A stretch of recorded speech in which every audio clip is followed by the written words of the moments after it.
We're about to deliver some milkweed to the kindergartners because they're growing monarch butterflies. Hello, kindergartners.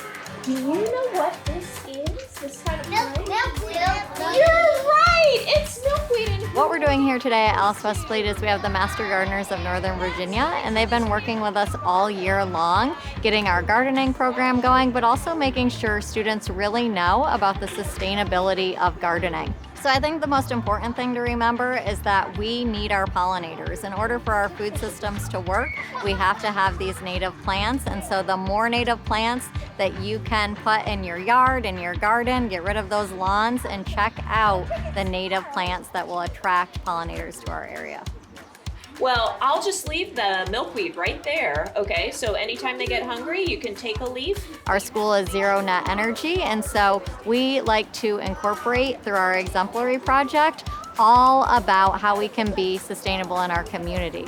So the gardeners this year have worked with students on creating compost bins here at the school, recycling some of the food from our cafeteria. The Master Gardeners have worked with us also on planting native plants. And it's very impressive to see native plantings around the school, and I think it's a wonderful way to start learning about this kind of science. Gotta narrow it down because there are all kinds of pollinators. Anybody think they might know? Yes. I love coming here and knowing that I'm impacting children in ways that we don't even know. They might just be inspired to become a gardener, a geologist, a naturalist, or an engineer like me. It's important because we want these kids to understand that they have the power to change the world, okay? Just by what they do in their yards, in their gardens. So when we meet with the Master Gardeners, we always start in the classroom. There's that classroom portion where we're learning about our topic for the day. The students have journals that they write in each week, which is really nice because at the end of the year, they can take home that journal and share all of the information they've learned with their families and start their own gardens. After that classroom portion, we always come outside either to the gardens or perhaps to our compost area in order for students to have that hands-on experience. So that's what we're doing here right now is we're trying on all of the beekeeper equipment. We are testing out the smokers, seeing the actual beehives, teaching us about how we can attract pollinators to our area using native plants. Well, it's a good idea for people to start thinking about these issues already when they're young.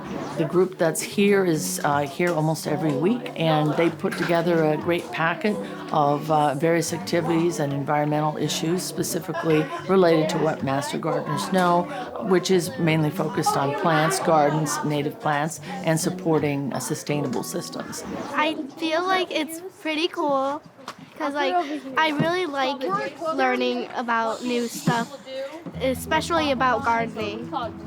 Because what if someone here wants to be like a beekeeper one day? They're going to need to know about the bees.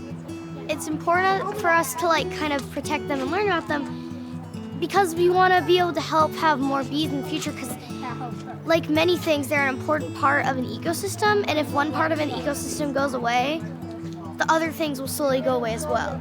The students are really taking on that this is a community project. It's not just here at school. It affects all aspects of our Arlington community, and that they can be change makers as well out in Arlington as they become experts on the topics.